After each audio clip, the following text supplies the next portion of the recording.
네, 안녕하세요. 안녕하세요. 자, 우리 이제 기출문제 풀이 이제 과정 시작하는데, 우리 지금 제가 처음 개강인가요? 첫 시간이에요? 예. 제일 부담스러운 시간, 그죠? 첫 시간. 자, 기출문제 풀이 이제 지금부터 들어가는데, 제가 이제 평소에도 좀 많이 말씀을 좀 드리지만, 기출문제 풀이 이 과정이 저는 대단히 중요한 과정이라고 생각해요. 그러니까 어떻게 보면 이론의 기본적인 완성이라고 하는 부분이 집중반을 통해서 이루어진다고 한다면, 자, 그거에 관련한 기출문제 풀이를 통해서 정확하게 이제 출제 포인트를 확인하고 실전적인 문제를 이제 푸는 거잖아요. 그러니까 우리의 시험이라고 하는 것이, 자, 임용 시험으로서 합격자를 변별해 내야 되는 어떤 시험의 성격을 봤을 때 가장 중요한 준거의 기준이 될 수밖에 없는 건 기출문제고, 그다음에 이 기출문제를 얼만큼 충실히 소화했느냐를 바탕으로 어떻게 보면 실력을 가늠할 수 있는 거니까, 그래서 가장 중요한 과정이라고 저는 생각합니다.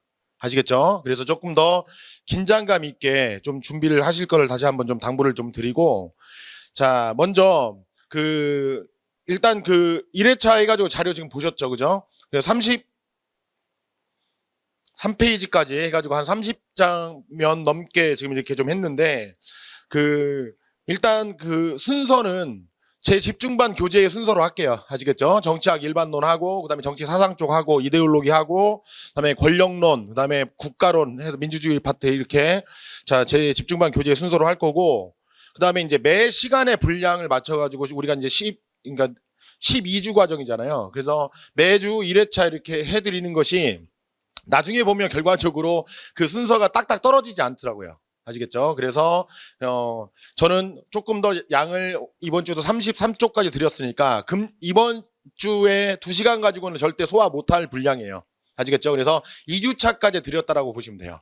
아시겠죠? 그래서 다음 시간에 못다한 부분은 다음 시간에 다음 주에 그러니까 진도를 나갈 거니까 거기에 대해서 이제 미리미리 좀 풀어보시고 답을 좀 구해보시고 그런 다음에 저하고 이제 그걸 맞춰보시는 쪽으로 하셔야 됩니다.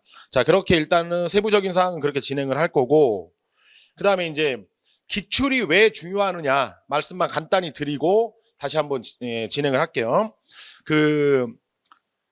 임용의 시험에서 어찌됐건 간에 개론서도 마찬가지고 우리가 출제가 됐을 때 교과서 수준으로 하는 어떤 정도의 그 정도의 문제도 있고, 그다음에 교과서 범위를 훨씬 더 넘어서 개론서 수준을까지 커버를 해야 되는 어떤 수준의 문제가 있다라고 했을 때, 그러면 우리가 이제 어디까지 범위를 확장시켜야 될 것인지를 고민을 한다면 그거에 대한 기준이 될 수밖에 없는 건 뭐다? 기출이라는 거예요.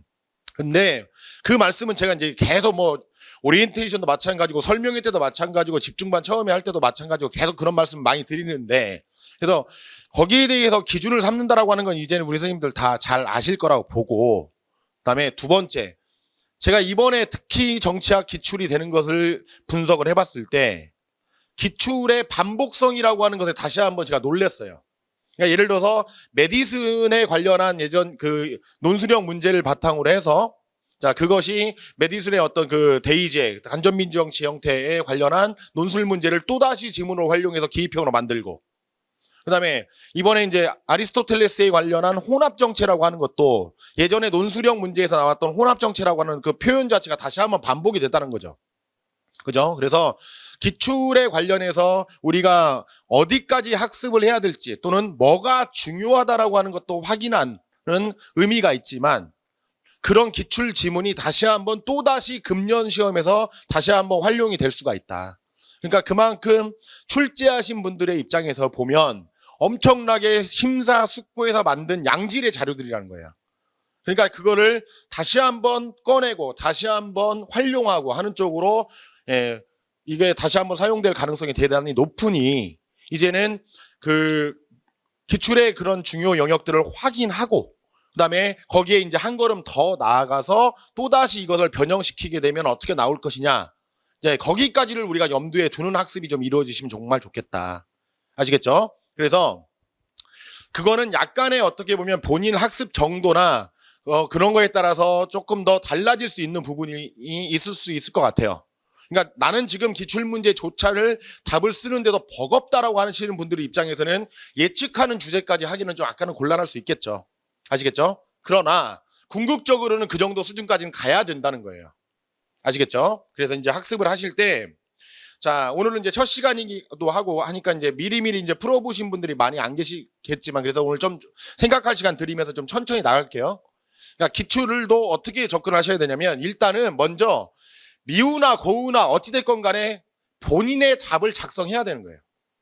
그죠? 그래야 이 문제에 관한 어떻게 보면 심사숙고한 어떤 흔적들이 어떻게 보면 쌓이는 거고, 그리고 그러한 어떤 고민의 흔적들이 쌓이고 할 때 그것이 장기 기억으로 전환될 수 있는 가능성도 대단히 높아진다는 거예요. 고민하지 않고 수동적으로 답 불러드리는 거 그대로 앵무새처럼 받아 적었다가 나중에 외우려고 하면 잘 외워지지도 않을 뿐더러 그거는 김현중이가 풀어드리는 거지 여러분 본인 스스로가 푸는 게 절대 아니라는 거예요. 아시겠죠? 그래서 미리미리 좀 더 생각해보고 어찌나 뭐가 됐든지 간에 나만의 어떤 정답을 한번 구해보는 연습, 그걸 먼저 하실 걸 다시 한번 부탁을 드리고, 두 번째, 그러면 이제 그렇게 수업을 임했다 이거예요. 아시겠죠? 그래서 저는 그 문제를 풀 때 오픈북 안 했으면 좋겠어요. 어느 정도 학습이 됐다라고 한다면, 또는 학습 분량이 있잖아요. 그죠? 그러면 거기까지를 그러면 처음에 문제를 접하기 전에 기본적인 어떤 내용 정리랄까, 개념적인 정리랄까, 그런 것들을 한번 읽어보시고, 그걸 바탕으로 해가지고 문제를 실제로 한번 시험의 입장에서 한번 풀어보시고, 그렇게 접근을 해야지 한 문제 풀다가 좀 막힌다고 해서 책 찾아보고 다른 책 찾아보고 그렇게 하면 조금 의미가 없다. 아시겠죠? 자, 그렇게 해서 일단 자기 힘으로 풀어보는 거. 두 번째, 그러면 이제 수업을 진행을 하죠. 그러면 거기에 대해서 모범답안 비슷한 걸 불러드리고 알려드리고, 이제 그렇게 하면 이제 복습의 과정인데, 복습할 때도, 자, 복습할 때 그러면 좀 더 미진한 부분이 보였달지, 이 부분에 대해서는 나는 이런 키워드를 못 외웠다라고 한다면 그런 부분을 이제 책, 그다음에 교재, 그다음에 나만의 뭐 정리 노트 그런 것들을 활용해서 다시 한번 꺼내 보시면서 다시 한번 하시는 거예요. 아시겠죠? 그렇게 해서 해당 부분에 관련한 빵꾸됨이 없이 철저하게 여기까지 준비를 했다라고 하는 것이 된다면, 준비하는 과정에서 한번, 강의 때 한번, 복습할 때 한번 하게 되면 해당 내용을 적어도 3번을 보게 된다. 아시겠죠? 네, 그렇게 생각하시고 그런 어떤 과정을 통해서 우리 선생님들이 좀 훈련을 하셨으면 좋겠습니다. 아시겠죠? 실제로 써보셔야 됩니다. 그래서 특히 이제 우리 인강 선생님들 같은 경우는 프린트로 뽑아오시는 어떤 수고로움이 좀 많이 있으시고 할 텐데, 그러면 이제 연습장에다 좀 써보시고 하는 그런 활용 방법이 있을 거고, 우리 직강으로 들으시는 분들 같은 경우에는 제가 우리 직원분들한테 복사량을 조금만 여유 있게 좀 많이 해달라고 좀 부탁을 했어요. 아시겠죠? 그러니까 한 부로 배부가 되겠지만 한 장 정도 더 갖고 가셔갖고 한 번 더 쓰시고 하는 쪽으로도 어떻게 보면 활용하시면 좋겠습니다. 아시겠죠? 자, 그렇게 해서 각자의 흔적들이 여기에 많이 좀 녹아져서 결과적으로는 이 시험 형식에 맞는 우리 선생님들의 절대적인 실력들이 전반적으로 배양되고 하는 어떤 그런 문제풀이, 기출문제풀이 과정이었으면 좋겠습니다. 아시겠죠? 자, 그 다음에 마지막으로 기출 중심으로 해당 내용 주제 중심으로 갈 건데, 근데 그 기출됐던 것만 나온다라고 하는 또 보장이 없잖아요. 그다음에 나올 수 있는 가능성을 좀 염두에 두고 이제 그 예측 주제 그런 것들도 조금 더 변형을 해서 그렇게 해서 좀 구성을 하겠다라는 말씀 좀 드릴게요. 그러니까 예를 들어서 그 1페이지 한번 보시면 그 1번 문제에 그 객관식 문제로서 94년 뭐 27번이다 이렇게 나와 있잖아요. 그러니까 연도가 명백하게 나온 문제들은 기출 문제고요. 그 밑에 이제 1-1 해가지고 나온 거는 예측 주제 또는 이걸 바탕으로 해서 좀 더 변형 문제, 좀 그런 형식이라고 보시면 돼요. 근데 이제 하다 보면 그러니까 기출이 명시가 되면 그렇게 보시면 되겠고요. 그 다음에 10페이지 잠깐만 봐주세요. 10페이지 잠깐 봐주시면 2번 문제하고 2-1이 있는데 둘 다 연도가 이렇게 표현이 되어 있잖아요. 그러면 이 주제에 관련해서는 기본적으로 기출이 몇 개란 얘기예요. 2개 이상이 됐을 때는 어쩔 수 없이 그걸 또 다른 넘버링으로 갈 수는 없으니까, 자, 그렇게 해서 연달아 이렇게 하는데 거기에 대해서 연도를 표시했다라고 하는 건 기출이다 이렇게 보시면 되겠고, 이해되시죠? 자, 그 다음에 하나만 더, 그러니까 2-1번 문제, 10페이지 2-1번 문제를 보시면 그 어떤 문제에서 그 나머지 영역은 다음 파트 또는 다음 진도에 관련된 거라고 한다면 이렇게 일부만 가지고도 문제를 재구성할 수 있다. 이제 온전한 문제는 해당 파트가 되면 다시 한번 반복이 될 거고요. 아시겠죠? 이제 그런 식으로 약간 변형을 좀 해서 자, 좀 적절하게 제가 좀 그렇게 할 생각입니다. 아시겠죠? 자, 그러면 여기까지 이제 말씀을 드리고 서론 부분을 말씀을 드리고 자, 이제 본격적으로 한번 들어가 볼게요. 자, 그러면 1페이지 한번 봐주시면 자, 1페이지. 자, 정치학 일반론에 관련해서 제 이제 교재에 보면 제일 앞에 서론 비슷하게 해가지고 좀 나와 있는 것들 있잖아요. 거기에 관련해서는 정치의 정의, 서다평 이후에 이제 기출 현황을 봤을 때 그 이스턴의 정치의 정의에 관련해서 용어 쓰는 문제가 한번 나왔고 나머지 것들에 대해서는 이렇게 기출이 된 거는 없어요. 아시겠죠? 그러니까 기본적인 어떤 일반론적인 어떤 소개 과정이다라고 보시면 되겠습니다. 그러니까 출제의 어떤 영역에서는 그렇게 크게 중요성을 갖는 파트는 아닌데 자 그러면 1번 문제 야누스 신해상 이야말로 정치의 심오한 현실을 나타낸 거다란 말로 정치에는 성과 약의 양면이 있다라고 주장한 사람은 2번 두베르제입니다. 이거는 별로 중요한 게 아니에요. 학자 이름 쓰라고 하는 것들 뭐 이렇게 나오지 않을 거니까 그러면 정치의 성격에서 자 1번 문제에서는 이제 두베르제라고 하는 사람이 무슨 성을 얘기했다? 양면성이라고 하는 거예요. 양면성. 그래서 1-1번입니다. 1-1번에 해당하는 어떤 주제, 왼쪽 페이지에 나와 있는, 이 페이지에 나와 있는 1-1번에 관련된 주제는 어떻게 보면 정치의 성격이에요. 정치의 성격. 두 가지 성격을 갖는다는 거예요. 두 가지 성격을 갖는다. 근데 이거를 그냥 뭐 흘려보낼 수도 있지만 굳이 제가 말씀을 드린 이유는 뭐냐면 이 정치의 성격에 관련된 어떤 표현, 이 용어가 자, 교과서 표현입니다. 교과서.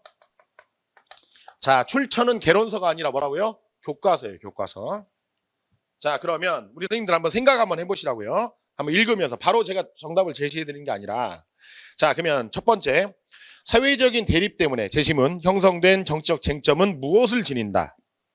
자, 무엇은 자 서로 대립하는 양측이 각기 추구하는 가치가 다른 데에서 비롯된다. 따라서 어떠한 제도를 입법화하는 과정에는 대립하는 두 가치가 작용하게 되고 그 가치들은 공존할 수 있는 합의점을 찾아가는 과정 자체가 정치 행위라는 점에서 정치는 무엇을 지니게 된다. 이렇듯 정치는 상반된 가치와 감정, 믿음 등을 내포하는 것으로 이해된다. 자, 그래서 지금 이 네 번째, 다섯 번째 줄까지 첫 번째 패러그래프에서 얘기하고 있는 정치의 성격은 자, 기업법 뭐예요? 네, 방금 얘기한 거. 예, 성과 악의 뭐예요? 양면성입니다. 그래서 첫 번째 기억에 들어갈 용어는 뭐라고요? 양면성이에요. 대립하는 가치가 있다는 얘기예요. 국민의 힘이 있으면 더불어민주당이 있고 진보가 있으면 보수가 있고 시장주의자가 있으면 개입주의자가 있고 아시겠죠? 자, 이런 어떤 양면성이 있다라고 하는 거고 자, 그다음에 두 번째 패러그래프 또한 정치는 무엇의 성격을 또 지닌다. 개인은 각자가 추구하는 가치를 실현하기 위해 합법적으로 가능한 모든 수단을 동원하게 되는데 그 과정에서 대립하는 다른 가치를 지배하려고 하기 때문이다. 이렇게 대립하는 상황 속에서 한쪽은 다른 쪽을 뭐 하려고 한다? 지배하고 이기려고 한다는 얘기예요.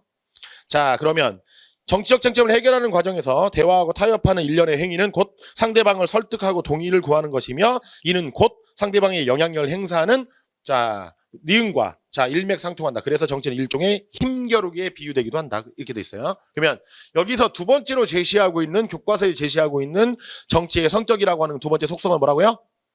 한쪽이 다른 쪽을 뭐 하려고 한다? 지배하려고 한다? 이기려고 한다. 다른 한쪽도 마찬가지고 그러니까 힘겨루기가 된다? 권력성입니다.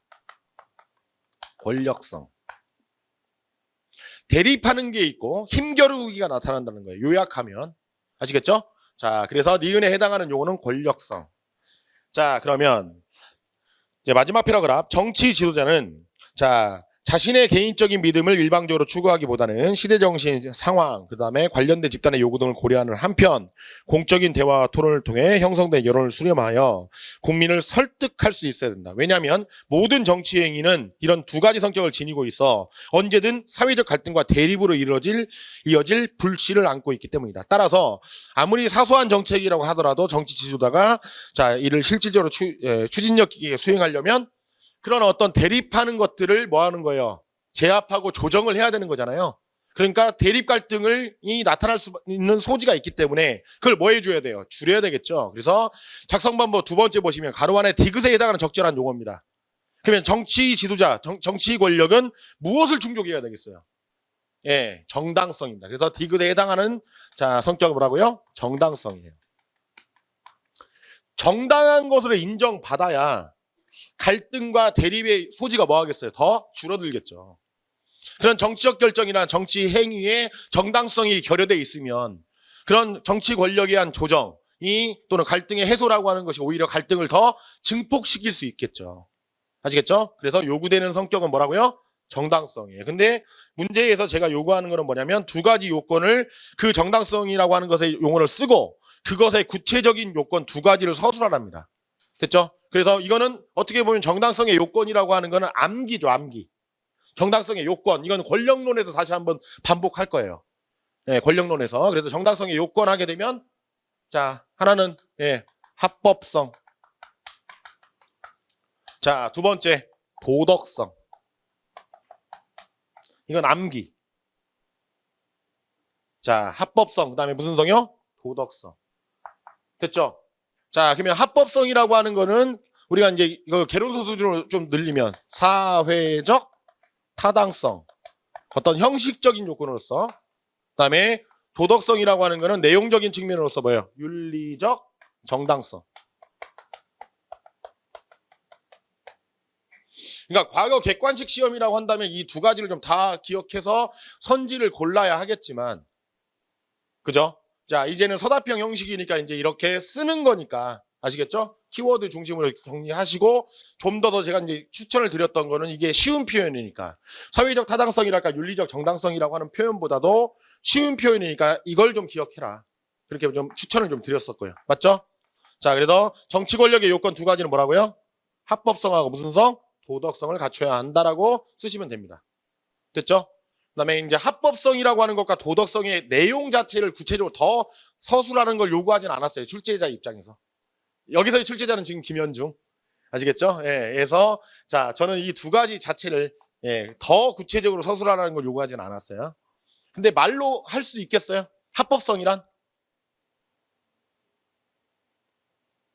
합법적으로 권력을 획득해야 되고, 그죠? 또 예, 그런 권력의 행사가 법의 근거에서 이루어져야 된다라고 하는 측면. 그러니까 조금만 더 세분화해서 이제 한다면 어떤 획득과 행사 과정으로 생각하시면 되겠고, 그다음에 도덕성이라고 하는 거는요. 그 행사의 어떤 내용이죠, 내용. 그죠? 이 뭘 구현해야 돼요? 민주적 기본 가치를 실현하고 일반 복지를 실현하는 목적으로 행사되어야 한다. 그죠? 권력 행사의 구체적인 내용이 되겠습니다.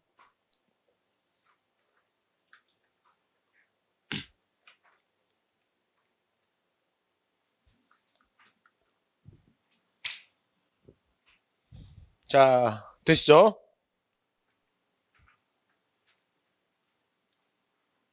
자, 그러면 자, 정리.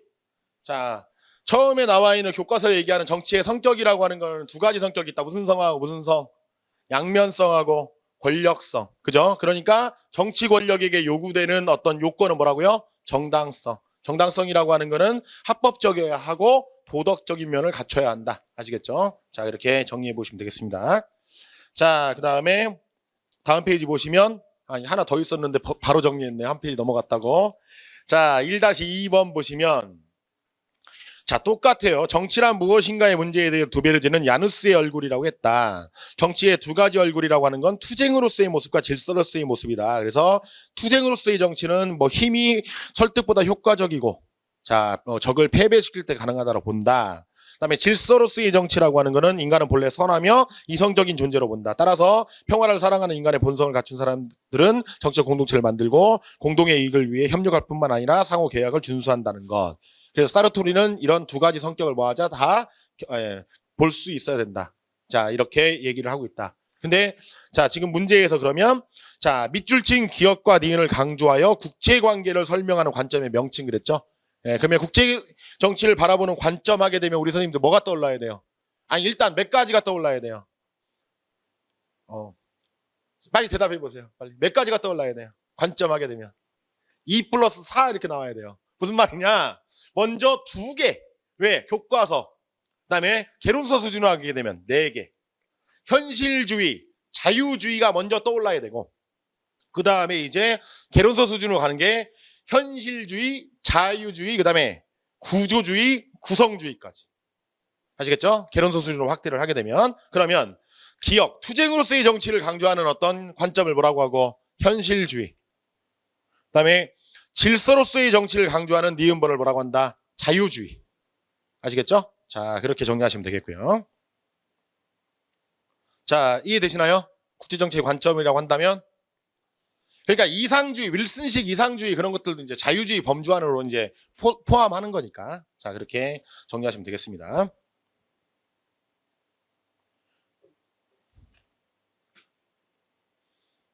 자, 그 다음에 2번 문제 갈게요. 자, 2번 문제는, 자, 2번, 2-1번까지가 어떻게 보면, 예, 공통적으로 이스턴의 정치의 정의예요, 정의. 데이비 이스턴의 정치의 정의. 자, 우리 선생님들 마르고 닳도록 이건 안 잊어버리시죠? 그죠? 예, 항상 어색했던 그 순간부터 저를 처음 만나갖고 하는 어떤 정리의 내용이니까, 데이비 이스턴은 정치를 뭐라고 정의했다? 사회적 가치의 권위적 배분을 통해서 대립 갈등의 문제를 해결해 나가는 과정. 그죠? 자, 사회적 가치의 권위적 배분으로 대립 갈등을 해결해 나가는 과정을 정치라고 했다. 이해되시죠? 자, 그러면 자, 2번 문제. 2018년 서다평 전환된 이후에 기입형으로 나왔던 사회적 가치의 무슨 적 배분? 권위적 배분이다. 권위적 배분. 자, 됐죠? 자, 이렇게 어렵지 않으리라 보고, 그러면 제시문을 다시 한번 좀 분석을 하는데, 자, 기출 제시문을 그래서 권위라고 쓰시면 되겠고요. 일단 권력이란 첫 번째 문장에서 가로넣기. 권력. 일반적으로 타인을 내가 원하는 바대로 움직이게 하는 힘을 의미한다. 권력이 없는 자는 권력을 가진 자의 의도대로 움직이게 된다. 권력은 합리적 설득을 통해 일어나는 영향력과는 달리 처벌하거나 보상하는 것과 같은 강제나 조작에 가깝다고 할 수 있다. 그러니까 무슨 역을 갖는다? 강제성을 갖는다는 얘기예요. 어떤 강제력을 수단으로 해서 자, 타인을 강제할 수 있는 거, 원하는 대로 이끌 수 있는 힘을 권력이라고 한다. 됐죠? 자, 한편 그죠? 권위는 어떠한 강요나 조작의 형태라기보다는 복종에 대한 승인된 의무의 기초를 두고 있기에 정당성 혹은 합법성 속에서 행해지는 권력이라고 할 수 있다. 그러니까 제가 이 권위라고 하는 용어를 조금 더 우리 선생님들이 쉽게 정리를 할 때 좀 이렇게 도움 드리는 표현이 뭐냐면 가치상의 상하관계에서 나타나는 거예요. 자, 권위는 어디서 나타난다고요?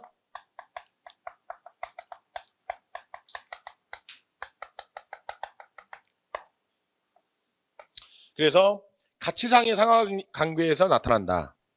더 높은 가치에 강요하지 않아도, 강제하지 않아도, 보상 주지 않아도, 아시겠죠? 네, 자발적으로 순응을 이끄는 거예요. 더 높은 가치에. 그러니까 뭐가 더 안정적이에요, 우리 선생님들?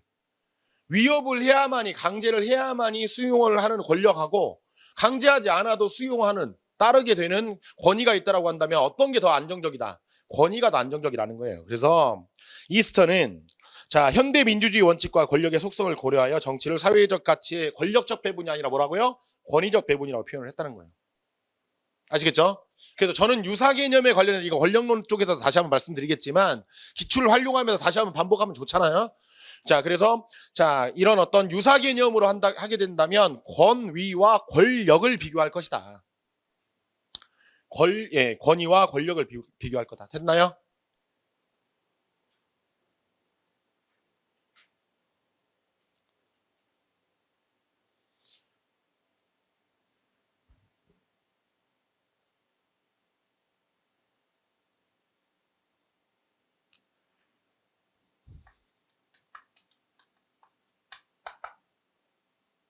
그래서 보통 이걸 이제 지위상의 상하관계에서 나타난다 이렇게 얘기를 하고요.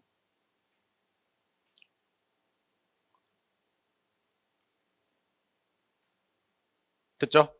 자, 그러면 여기는 자, 강제성 있나요, 없나요? 없죠. 여기는 강제성 있고, 그다음에 여기는 정당성 있어요, 없어요? 있죠. 그다음에 정당성 여기는 있죠. 그죠? 그러니까 가장 큰 차이가 뭐다? 강제성의 유무다. 아시겠죠? 그다음에 그러니까 나중에 이제 권력론 쪽에 가게 되면 얼마나 편하겠어요. 이렇게 정리를 해놓으면. 아시겠죠?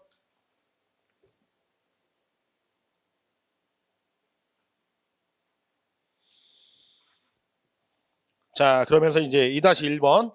자, 보시면 일정한 상호작용의 관계는 하나의 체계를 형성하고 정치적 상호작용은 총체적 환경 속에서 행해지는 경제, 사회, 문화 등 다양한 사회적 상호작용과 구별되는 경계를 갖는다. 정치 체계는 사회를 위하여 가치를, 자, 그래서 기억에 해당하는 용어는 권위고요. 자, 권위적으로 배분할 수 있는 기능과 능력을 가진 합법적인 구조이다. 따라서 정치란 한 사회적 가치들을 권위적으로 배분하는 것이며, 자, 인간의 정치적 삶이 인간의 다양한 정치적 활동으로 구성된다고 볼 때 인간의 정치적 활동은 그 사회에 가치 있는 것들을 둘러싸고 전개가 된다. 자, 그다음에 이러한 정치 현상이 필요한 이유는 무엇을 해야 하기 때문이다. 그런데 자, 그냥 바로 갈게요. 그러면 니은번.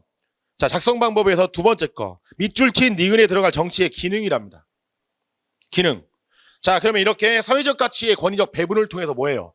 정치의 기능은 뭡니까, 그러면? 아까 말씀을 드렸는데. 정치의 기능은 뭐예요? 대립, 갈등의 문제를 해결하여 사회 통합을 실현하는 것. 자, 그래서 대립 갈등을 조정, 해결하여 사회 통합을 실현하는 것이라고 정치의 기능의 교과서에 나와 있다 이거예요. 그냥 사회 통합 실현한다라고 하는 것도 더 첨가하시면 되죠. 근데 주된 포인트는 뭐겠습니까? 대립, 갈등의 문제를 해결하는 거예요. 대립과 갈등을 뭐 조정한다, 해결해서 사회 통합을 실현하는 것이 정치의 가장 중요한 기능이다. 아시겠죠? 자, 그렇게 알아두시고. 근데 우리의 어떤 지식의 범주 내에서 그렇게 막 크게 오버하거나 그러지 않잖아요. 아시겠죠? 자, 그 다음 패러그램. 이러한 정치 현상은 일련의 과정을 통해 이루어진다. 먼저 디귿.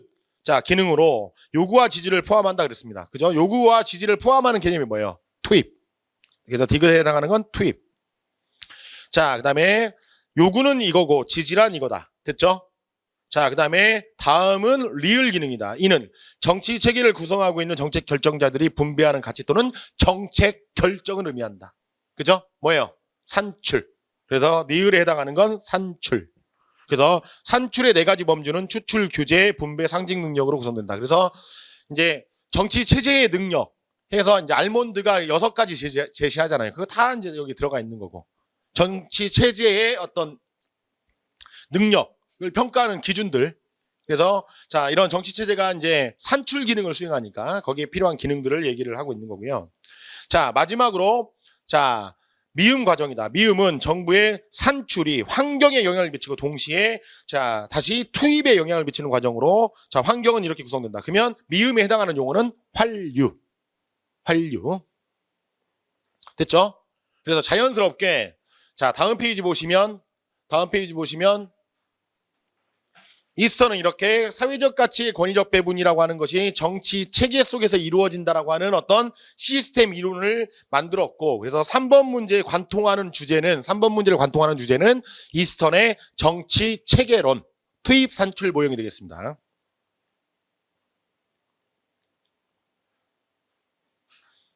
자, 이 투입 산출 모형 정치 체계론이라고 하는 거는 우리 교과서 3단원 정치 과정에 관련한 3단원의 초입 부분에 나와 있습니다. 아시겠죠? 자, 그래서 이스턴의 이런 주제는 어떤 개론서만 나와 있는 것이 아니라 교과서에서도 3단원 초반에 나와 있다. 자, 그렇게 생각하시고 3번 문제. 정말 옛날 객관식 문제이긴 한데요. 제가 이걸 소개시켜드린 이유는 뭐냐면 이대로는 안 나오겠지만 여기에 해당하는 용어가 좀 약간 의미가 있다는 거예요. 그러니까 A와 B에 해당하는 용어를 써라고 한다면 뭐라고 쓰시면 돼요? 요구와 지지죠. 요구, 지지예요. 근데 제시문 한번 객관식 문제 골라보세요. 있어요, 없어요? 없잖아요. 요구, 지지를 포괄하는 문장은 없잖아요. 단어가. 그죠? 그러면 어떤 투입에 해당하는 요구, 지지를 담아낼 수 있는 뭔가로 다시 문장을 좀 바꾼 건데, 그러니까 정답은 몇 번? 1번. 선거를 통해서 어떤 요구와 지지가 표출되고 여론을 통해서 요구와 지지가 표출된다 이거예요. 이해되시죠? 자, 그래서 정답 1번 고르시면 돼요. 괜찮아요? 그러면 제가 이제 자, 정리를 좀 해드릴게요. 이렇게 여론 선거를 외울 필요는 없습니다. 오히려 더 중요한 표현은 뭐라고요? 요구 지지예요. 투입이라고 하는 건 어떠한 형태로 투입되는 거예요? 요구 지지의 형태로 투입되는 거예요. 아시겠죠? 중요한 건 선거 여론이 아니란 말이에요. 이해되시나요? 선거와 여론이 이런 역할, 투입 역할을 할 수 있다 정도 생각하시면 돼요. 아시겠죠? 자, 그래서 3번 문제는 그렇게 해결하시면 되겠고, 다음에 3-1번 볼게요. 자, 그래서 다시 한번. 자, 정치 과정의 체계에는 A와 B라고 하는 두 가지 투입 요인이 있대요. 투입 요인. 그러면 A는 체계에 들어가서 통제되거나 일정 정도 여과되어야 하는 도전적 요인이랍니다. 그러니까 A에 해당하는 게 뭐예요? 요구, 디맨드. 자, 그 다음에 B는 체계의 작동과 존속에 힘을 보태주고 도움을 주는 필수적 요인이랍니다. 뭐예요? 지지죠, 지지. 서포트, 지지. 자, 한편 정치 체계에 의해 이루어지는 정책 결정들은 C를 통하여 다음 시기 투입 요인들에 영향을 준다. 산출이 체계에 의해서 이루어지는 정책 결정, 산출이 환경에 영향을 미치고 그것이 다시 투입으로 전환되는 어떤 과정을 뭐라고 한다? 환류. 그래서 C에 해당하는 용어는 뭐라고요? 환류. 됐나요? 그래서 투입, 산출, 환류로 물어볼 수도 있고, 그다음에 거기에 대해서 구체적으로 요구, 지지까지 물어볼 수 있으니, 근데 이거를 귀찮아 안 하셨으면 좋겠어요, 우리 선생님들. 그렇죠? 어렵지 않은 거잖아요, 그죠? 투입, 산출, 환류가 있는 거고, 투입이라고 하는 것은 투입의 요인은 요구, 지지. 그다음에 산출의 요인이라고 하는 건 정책 결정, 그죠? 그다음에 환류가 이루어진다라고 조금만 우리가 일반화 시키시면 되겠고. 자, 3-2번입니다. 자, 이것도 옛날 기출인데, 그러면 정치 체제로부터 산출되는 어떤 형태, 뭐예요? 정책 결정이죠. 됐나요? 그러니까 몇 번? 3번 고르시면 되죠. 정책 동그라미, 권위적인 결정 동그라미.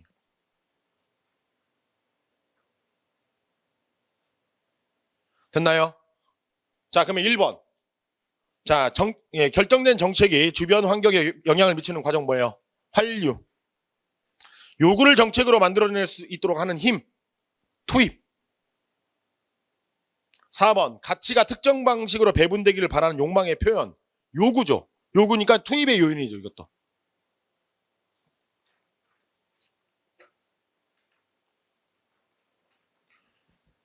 자, 됐죠?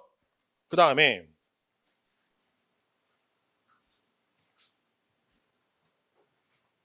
자, 우리 선생님들, 제가 그 투입 산출 모형에 대해서 이렇게 맨날 정치 주체 그림 그리고 이제 이렇게 정책 결정 기구 하고 요구 들어간다 이렇게 하고 환류한다 이렇게 그림 그리면서 맨날 여기다가 이제 정책 결정 기구라고 했을 때 정책 결정 기구 됐죠? 이 정책 결정 기구가 이제 근대 사회에서는 자, 누구 중심으로 국민의 대표 기관인 의회를 중심으로 이루어졌는데 현대에 들어오면서 자, 행정부가 독주하는 현상, 그죠? 자, 무슨 현상 나타난다? 행정, 국가화 현상 나타난다 이렇게 했죠. 근데 제가 봤을 때는 생각나시죠, 이거? 그죠? 예. 그러면 이 행정국가 현상이라고 하는 이 용어 자체가 제가 봤을 때는 이스턴의 투입 산출 모형과 결부시켜서 나온다라기보다는 만약에 낸다라고 본다면 저는 행정국가 현상만을 단독으로 뺏어낼 것 같다는 생각이 좀 많이 들었어요. 아시겠죠? 자, 그래서 자, 3-3번 문제를 보는데 기억에 해당하는 용어는 일단은 자, 결정적인 힌트가 뭐가 나와 있죠? 국가 권력이 적극적으로 개입하게 되었고 자, 두 번째 줄 이 과정에서 입법권, 사법권에 비해서 행정권이 크게 강화되는 현상이 나타나는데 이처럼 국가 권력이 행정권으로 집중되어 가는 현상을 자, 기억법 뭐라고요? 행정국가화 현상이라고 쓰시면 되겠고요.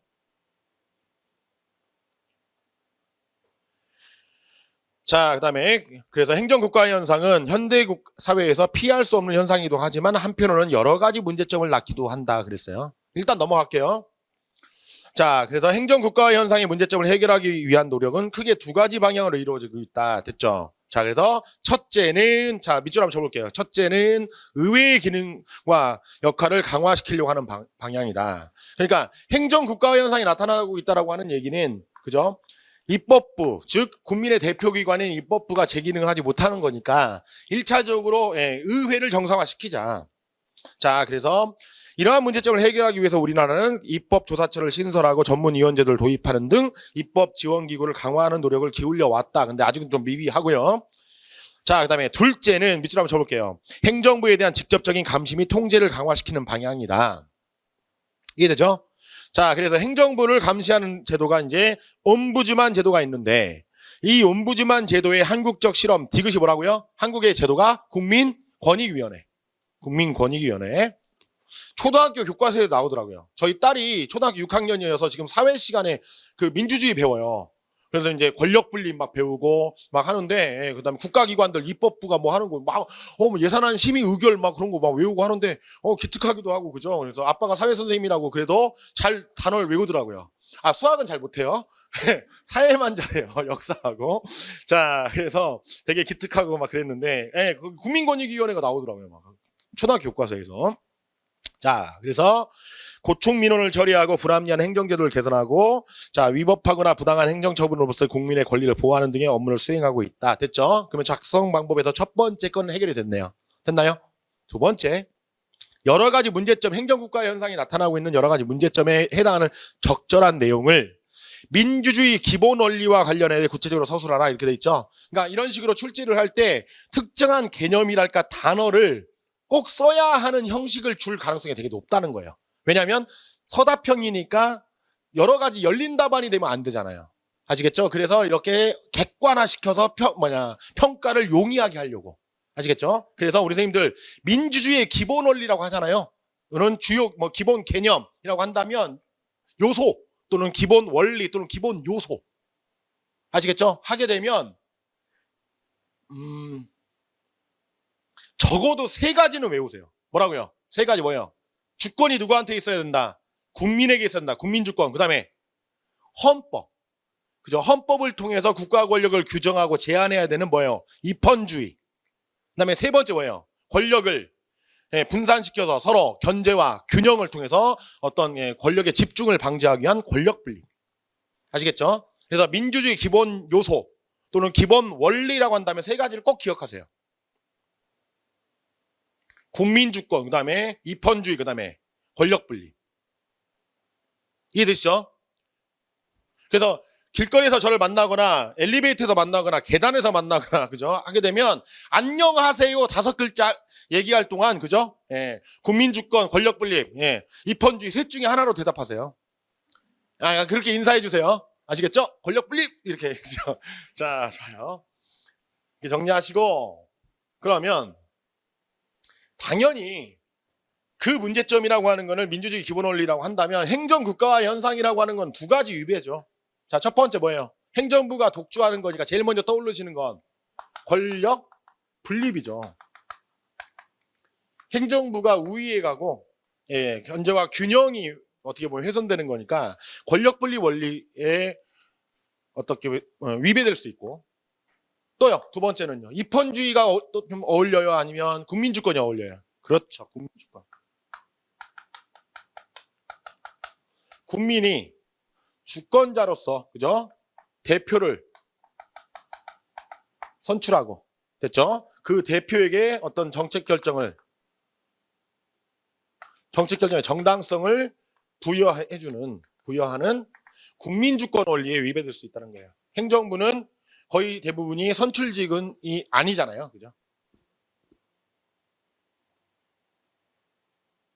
그러니까 국민으로부터 대표성을 갖지 못하는 행정관료가 정책을 결정을 주도하기 때문에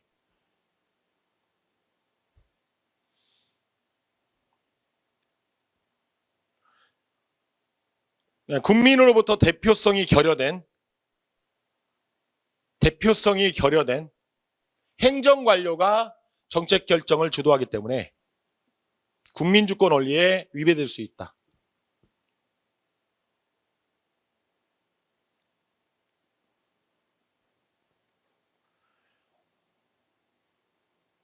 자, 받아 쓰셨나요? 열심히 쓰고 계시는데 찬물을 끼얹는 말일 수도 있어요. 실제 시험에서는 그런 문장을 어떻게 다듬었는지가 중요한 게 아니란 말이에요. 아시겠죠? 뭐가 중요해요? 이게 들어갔느냐, 이게 들어갔느냐예요. 아시겠죠? 아무리 아름다운 문장, 명문장, 노벨문학상을 받을 정도의 아름다운 문장을 구성하면 뭐예요, 그죠? 그죠? 그런 비유적인 표현이나 뭐처럼 부사 사용하고 형용사 사용하는 거 아무 의미 없다는 거예요. 아시겠죠? 예. 거기에 대해서는 말만 어떻게 보면 통할 수 있는 정도로만 되면 되고, 오히려 이 말이 들어갔느냐, 이 말이 들어갔느냐예요. 이해되시죠? 그러니까 심지어 제가 이제 실전 모의고사 진행을 할 때 우리 선생님들 같은 경우, 직강 선생님들 같은 경우에는 이제 답안지를 우리가 전체 채점도 하고 하잖아요. 근데 어떤 분이 재작년 합격하신 분인데 그분은 정말 답안을 너무나 짧게 쓰더라고요.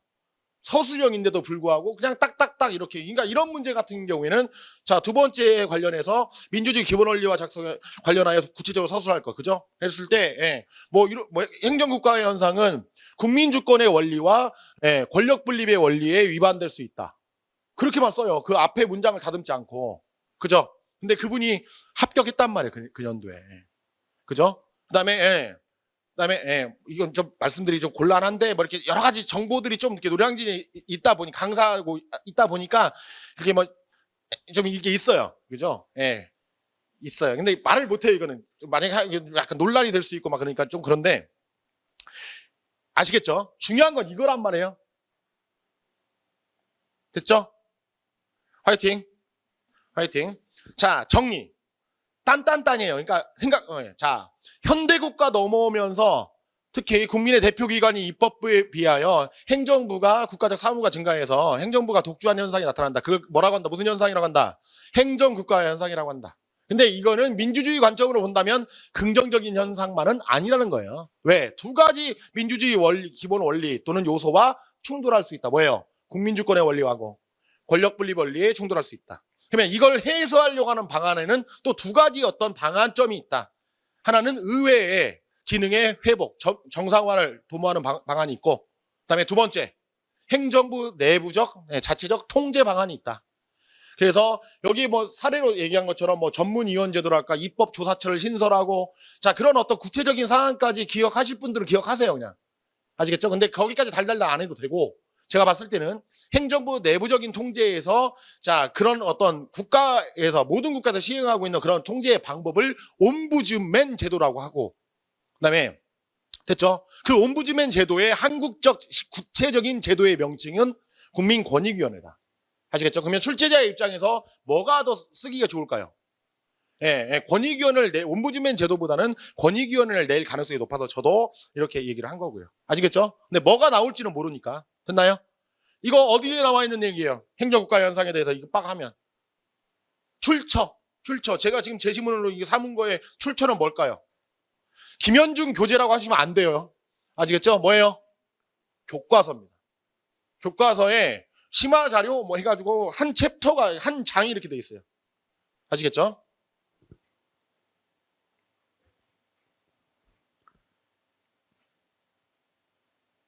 자, 되시나요? 자, 그 다음에 3-4번 가겠습니다. 자, 3-4번은 그냥 이거 좀 가볍게 그냥 하고 가려고. 자, 이 3-4번의 주제는 알몬드의 구조기능주의예요. 알몬드의 구조기능주의. 구조기능주의. 그 힌트가 첫 번째 줄에 나와 있죠. 자, 정치체제의 기본단위 정치적 역할이고 일련의 역할은 구조이다. 그 역할과 같은 말이 뭐라고요? 기능이니까. 역할과 같은 말이 기능이에요.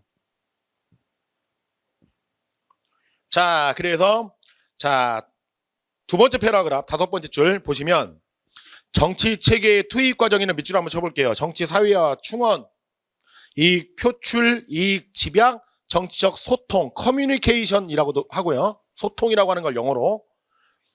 그러니까 정치 사회화 충원이라고 하는 걸 또 나눌 수도 있겠죠. 그러면 몇 가지, 투입 과정의 기능이 몇 가지? 5가지. 자, 정치적 사회화, 그 다음에 정치적 충원, 이익 표출, 그 다음에 이익 집약, 그 다음에 정치적 커뮤니케이션. 자, 그 다음에 그 밑에 줄, 정치 체계의 산출 과정의 기능 3가지, 기억, 규칙, 제정, 그 다음에 니은, 규칙, 적용, 디귿, 규칙, 판정. 순서는 상관없겠죠, 이거는. 정교함은 떨어져요. 그죠? 문제의 어떤 정교함은 떨어져요. 자아 비판. 그죠? 좀만 웃어주세요. 그죠? 순서는 중요하지 않다는 거예요. 아시겠죠? 자, 그러면 기장의 그다음에 이제 거기다 설명, 정치적 사회화는 정치 체계 구성원들이 소속된 정치 사회의 규범과 가치, 제도 등을 학습하고 받아들여 시민으로서 역할을 수행하도록 하는 학습 과정이고, 정치적 충원은 선발이나 선출 과정을 통해 정치적 지위를 얻어가는 과정을 의미하고, 됐죠? 그러면 자, 세 번째, 정치적 소통은 정치를 둘러싼 의사 전달이 이루어지는 것으로 보통 어디에서 이루어져요? 리을번 대중매체. 네, 리을에 해당 언론이라고 하셔도 되고, 대중매체. 리을번 언론 또는 대중매체. 그다음에 이 표출은 정치체계의 구성원들의 정치적 행위를 위해 그들의 이익 및 주장을 요구하는 것으로 주로 어디에서 이익 집단 미음 이익 집단. 그다음에 이익 집약이라고 하는 거는 비읍법 뭐요? 정당. 주로 이루어진다. 자, 됐죠? 그러면 이렇게 해서 그냥 알몬드 구조기능주의도 모든 개론서에서 많이 나와 있고 입문 과정에서 맨날 나와 있으니까 아시겠죠? 그래서 투입 과정의 기능과 산출 과정의 기능으로 여러 가지로 그 기능을 소개하고 분류했다. 그러면 투입 과정의 기능이라고 하는 건 뭐예요? 예, 정치적 사회화, 그다음에 정치적 충원, 그다음에 정치적 커뮤니케이션, 소통, 그다음에 이 표출, 집약 해서 5가지로 생각하시면 되고, 산출 과정의 기능이라고 하는 건 규칙을 뭐하고 제정하고 입법부가, 그다음에 규칙을 뭐하고 적용하고 행정부가, 규칙을 판정하고 어디요? 사법부가. 그렇게 하면 끝나잖아요, 그죠? 그냥 껄쩍지근하게 남겨주지 마시고, 자, 그런 것들 이제 알아두시면 나중에 혹시라도 돌발적인 것 또는 생각을 조금 더 해야 되는 상황 속에서 그런 것들이 다 피가 되고 살이 될 수 있다. 그렇게 좀 생각해 주세요. 자, 그 다음에 5페이지. 자, 4번 주제인데. 자, 4번 주제. 자, 좋아요. 잠깐만 쉬었다 할게요. 아시겠죠? 좀 쉬었다가, 예. 선생님들 좀 안 보신 것들 있으면 뒤에 좀 이렇게 보시고, 첫날이니까 좀 쉬었다 하겠습니다.